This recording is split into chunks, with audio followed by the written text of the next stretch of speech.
pour l'histoire locale est venu quand nous avons acheté cette maison il y a à peu près 30 ans, une trentaine d'années, parce qu'il y avait des archives dans le grenier. Et en parcourant ces archives et en faisant l'effort de les déchiffrer, j'ai découvert tout un monde qui m'a passionnée et je me suis lancée à fond dans l'histoire d'abord de la maison, puis du village et maintenant du canton. Et effectivement, j'ai pu découvrir au hasard des recherches et puis en allant aux archives départementales, qui a une histoire très très riche, à la fois au niveau de l'architecture et puis des personnages et de la vie des villages. C'est très très riche et très passionnant, très intéressant. J'ai fait beaucoup de découvertes qui suscitent beaucoup d'intérêt pour tout le monde aussi. Donc avec l'association, je peux en parler, de l'association Taillefer, nous sommes plusieurs à faire des recherches comme ça. On se retrouve régulièrement aux archives départementales et on étudie tous les documents qui traitent de l'histoire des 17 villages du canton de Ville-en-Blard. D'accord. Que peut-on dire sur le village de Beleymas ? Alors Beleyma, c'est son origine qui est intéressante parce que des recherches ont été faites au niveau du nom. Beleyma vient de Belissama, qui est le nom d'une déesse gauloise qui avait aussi, il y avait un élément féminin Belissama, un élément masculin Bélénos qui est plus connu, et qui a donné d'autres noms de lieux, Bliss et Borne, Bellingar, il y a beaucoup de noms, Belin, Bélier, on retrouve ces dieux gaulois. Et Belissama, donc généralement c'est à côté d'une source, il y en a une tout près, il y a le départ d'un ruisseau qui s'appelle le Belissama, juste à côté de l'église de Beleyma. Et il y a eu des recherches qui ont été faites au moment des travaux, il y a des archéologues qui sont venus et qui ont retrouvé à 1,50 m devant la porte, à 1,50 m de profondeur, on a trouvé les traces d'un ancien temple d'époque gauloise. Donc voilà ce que je peux vous dire sur Beleyma. Autre chose, l'église est déjà, vous la verrez, très agréable à regarder, elle a un très joli mur fronton en forme de cloche qui est assez bien équilibré et assez joli, et elle a à l'intérieur un retable classé monument historique qui a été racheté par un prêtre, par le curé de Beleyma au moment de la Révolution et qui provenait du couvent des Visitandines de Périgueux. Elles étaient installées, elles avaient un couvent dans les arènes, dans ce qui est actuellement l'amphithéâtre, les arènes.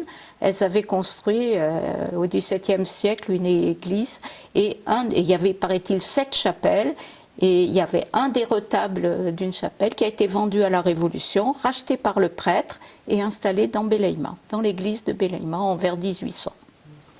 À quelques kilomètres d'ici se trouve le village de Ville-en-Blard, où il y a particulièrement le château barrière où est né notre personnage, le comte de Taillefer.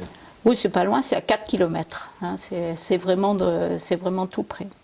Oui, et c'est là, dans ce château qui a subi bien des misères, que se trouve, c'est là qu'est né Taillefer en 1761. Alors, d'où vient ce nom de Taillefer ?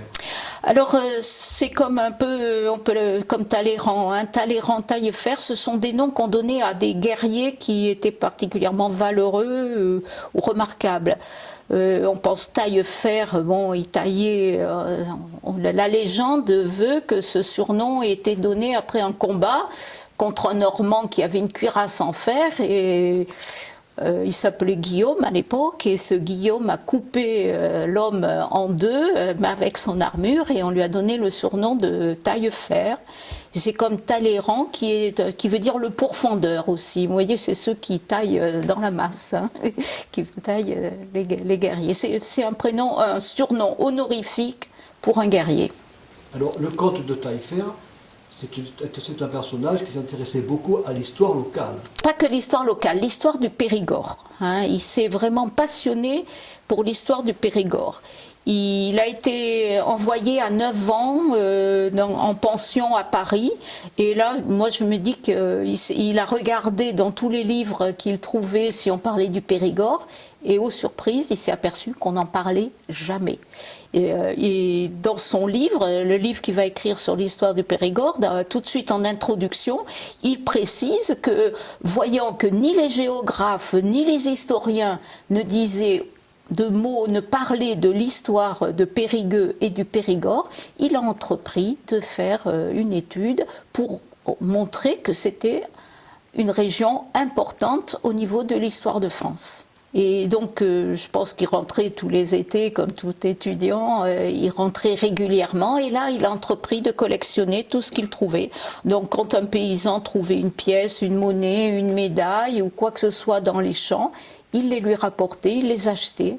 Et avant la Révolution, il avait fait une sorte de musée dans une tour du château où il a un petit carnet où il notait tout. Ce petit carnet se trouve aux archives.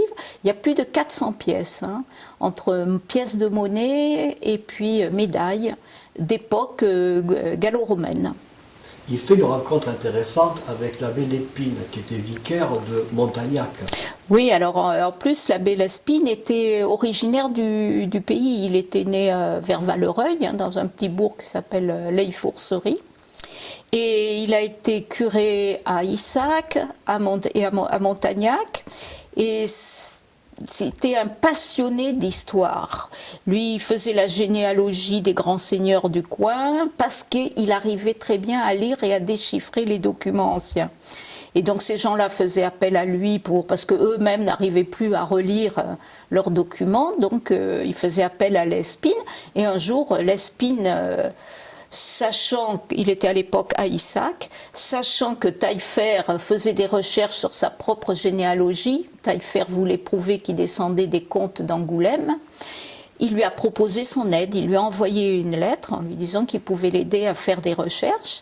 Et il y a eu une très grande amitié entre eux qui a duré toute leur vie. Ils ont fait les recherches ensemble et ils se sont passionnés tous les deux pour l'histoire du Périgord. Ils ont beaucoup correspondu ensemble lorsque Taillefer était parti en Allemagne à l'occasion de l'émigration aux côtés du Monseigneur de Condé. Voilà. Et alors à ce moment-là, oui, il y a eu de nombreux courriers qui ont été échangés entre eux et ça permet de suivre exactement le séjour de Taillefer en Allemagne. Et tous ses espoirs, tout ce qu'il... Et en même temps, on s'aperçoit que cet homme, qui laisse entendre quand même qu'il meurt de faim là-bas, qu'il n'a rien pour survivre, que sa famille ne lui envoie rien, mais il est toujours en train de dire « j'ai visité ci, j'ai visité ça, mon cher abbé, je vais vous envoyer faire rencontrer telle personne, j'ai découvert ceci sur l'histoire du Périgord », parce que là en émigration il n'y a pas des combats, il est dans l'armée des princes, mais il n'y a pas des combats tous les jours, donc ils sont là quelquefois à camper pendant un mois sans avoir rien à faire, et ben, lui il va dans les bibliothèques, il fouille partout, et il continue de chercher pour l'histoire du Périgord tout ce qu'il peut trouver dans tous les livres d'histoire. Il avait même appris à parler allemand et donc il fouillait les bibliothèques allemandes et c'est quelqu'un qui a énormément de ressources parce qu'on voit que l'abbé Lespine, lui, quelquefois est désespéré et vraiment tous les documents qui sont brûlés par la Révolution, ça le touche énormément et il a tendance à se décourager. Et Taillefer, au contraire, à chaque fois, lui dit « Mais non, ne vous découragez pas, au contraire, dépêchez-vous de copier, de préparer, notez tout ce que vous trouvez, et puis il en restera bien assez pour nous. » Au départ, il était favorable à des réformes. Hein. On le voit dans des courriers, il participe à des réunions à Bordeaux, où il dit « Il va en sortir de bonnes choses, et tout va s'arranger ». Mais bon, c'est un homme vraiment très royaliste, très chrétien. Pour lui, c'est impossible de ne pas d'accepter la Révolution. Ça, il ne peut pas l'accepter. Donc, il va très vite émigrer. Donc partir, mais on s'aperçoit qu'il a gardé quand même de très bonnes relations, même avec des gens qui étaient des révolutionnaires. C'est un peu étonnant, mais il n'a pas du tout de rancœur contre les gens, parce que du fait de son émigration, sa famille en a quand même pâti, hein, parce que quand on était père ou mère d'émigrés, son père a été enfermé dans un couvent à Périgueux et les biens ont été partagés. La nation a pris ce qu'elle estimait être les biens du fils. Donc ils ont pris une partie des biens et ça a été dur pour la famille et pour lui aussi très dur, comme je vous l'ai dit tout à l'heure en Allemagne. C'était pas facile de vivre tous les jours sans argent. Il réside ensuite à Périgueux, dans le quartier de Vaisonne. Oui, au retour d'immigration, il s'est installé presque en face de la tour de Vaisonne. Il devait la voir depuis chez lui. Et c'est là qu'il a entrepris de faire des tas de fouilles et d'étudier vraiment à fond l'histoire de la tour et de voir qu'est-ce que c'était que ce bâtiment, à quoi il servait. Donc il a fait des études et pour protéger le bâtiment, il a acheté tous les terrains qui étaient autour. Donc c'est devenu sa propriété et tout ça c'était dans l'idée de créer un musée dans cette tour. Et il a passé sa vie à demander des crédits aux différents ministres, je sais pas, de la culture ou pour essayer au ministre de l'Intérieur pour avoir de l'argent pour créer un musée. Et en plus, il récupérait un peu tout ce qu'il trouvait dans Périgueux, chaque fois qu'il y avait beaucoup de travaux à l'époque. Hein. C'est pour ça qu'il fallait protéger les sites. C'est une époque où, pour question d'hygiène, hein, parce que les gens confondaient chaque recoin et prenaient ça pour des toilettes publiques. Donc en fait, c'était très très sale. Donc ils ont décidé d'aligner tout Périgueux. Et si jamais il y avait une tour, il fallait la détruire. Hein. Donc il y avait beaucoup de tours autour de Périgueux, des murs, une enceinte et tout ça a été détruit. Et donc c'est pour ça que Taillefer a vu qu'il fallait protéger la tour de Vaisonne et d'empêcher qu'on construise tout autour. Et donc c'est parce qu'il voulait absolument faire un musée à cet endroit-là. Il avait été désigné par le conseil municipal de Périgueux pour étudier les monuments. Il devient membre du conseil général. Finalement, c'était une personne très riche parce qu'il y a Taillefer le militaire, Taillefer l'historien et Taillefer l'homme administratif, finalement. Et il fait partie des gens les plus imposés, mais on a l'impression qu'il est toujours à court d'argent. On le voit sur ses livres de comptes, c'est souvent sa mère qui l'aide, qui lui donne de l'argent parce qu'apparemment ces gens-là, ils sont pas payés. Hein, quand vous travaillez pour la mairie, c'est un titre honorifique. Hein, tous ces titres-là, ils ne recevaient pas d'argent. Hein. Donc, il était maréchal des camps, donc il touchait une petite une pension. Et ensuite, il était propriétaire des terriens. Hein, il possédait un château et des métairies. Mais en fait, les châteaux étaient en tellement mauvais état que tout l'argent qu'il gagnait, ça servait à restaurer. On le voit tout le temps en train de faire des travaux pour restaurer les métairies ou refaire, c'était le château de verre qu'il possédait, refaire le château de verre. C'était très... Il avait tout, il avait jamais d'argent devant lui. Non, c'était... Taillefer s'est retrouvé veuf avec une petite fille de 4 ans. Il s'est plongé encore dans, comme il le dit, pour oublier un peu, il s'est plongé dans ses recherches.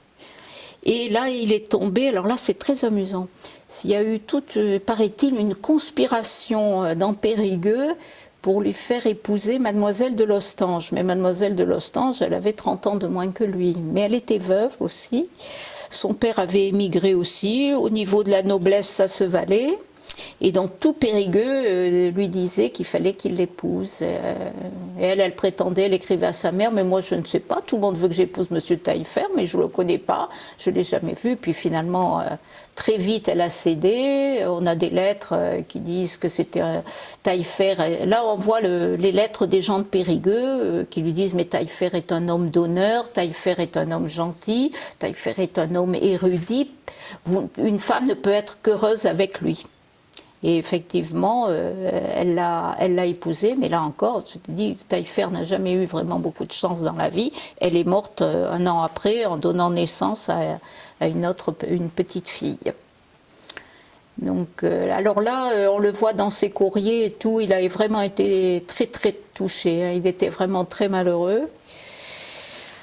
Et quelques années après, il a eu une relation avec la gouvernante de sa fille. Et il a eu un petit garçon avec elle. Et c'est là qu'on dit que Taillefer est quand même un homme droit et un homme d'honneur, parce que pour un noble de très vieille noblesse, il a quand même épousé la gouvernante, hein, et il a reconnu son fils. Voilà. Vous évoquiez sa gentillesse, Ouais. qui est également soulignée par l'abbé Audierne quelque temps après sa disparition, et par ailleurs par Michel Testu dans la préface de l'ouvrage auquel vous avez participé, intitulé Dans l'intimité du comte de Taillefer. Oui, vraiment, c'est un homme, tout le monde, tous les gens qui le rencontrent, on le voit, il y en a d'autres récits de gens qui viennent à Périgueux, qui lui demandent de venir visiter la ville, il leur fait visiter la tour de Vaisonne, et il fait connaître, c'est un homme qui a vraiment est reconnu par tout le monde comme un homme charmant. Quand on voit les lettres de sa nièce, le meilleur des oncles, le plus gentil des oncles, c'est vraiment, je crois, quelqu'un qui était tout à fait charmant. Et très très aimable. Dans cette vallée, la vallée de la Krems, qui est située, on va dire, à équidistance de Bergerac la calviniste et Périgueux la catholique, cette vallée a-t-elle été influencée par telle ou telle religion? Eh bien, oui, il n'y a pas la vallée, c'était un peu les seigneuries. Alors vous aviez dans l'ordre sur Mussidan qui était... plutôt les seigneurs de Mussidan étaient protestants, ensuite on passe à Issac, les seigneurs d'Issac sont catholiques, on passe à Villamblard où ils sont protestants, et donc évidemment, et toute cette vallée de la Krems est régulièrement parcourue par soit les armées catholiques, soit les armées protestantes, il y a des heurts assez réguliers, et le château de Villamblard sera canonné plusieurs fois, il a été attaqué. Et pendant plusieurs jours, il y a eu des coups de canon. Il y a une chanson qui a été faite à ce moment-là. Bon, il y en a qui disent que c'est pas véridique. Bon, je n'en sais rien, mais qui raconte comment le pauvre château de Villamblard qui a été canonné pendant 3 jours par les catholiques, hein, les catholiques qui attaquaient. Et donc, et on raconte que la dame de Villamblard, la dame c'est la femme du Seigneur, affolée parce que les catholiques commençaient à monter sur la tour, est allée tout en haut et elle s'est jetée dans le fossé qui était plein d'eau. Il faut imaginer que le château était entouré d'eau. Et donc elle s'est jetée dans le fossé. Bon, ils sont allés la recueillir avec une barque. Ils l'ont sortie de l'eau. Mais voilà, c'est une chanson qui est encore chantée, hein, à Villamblard.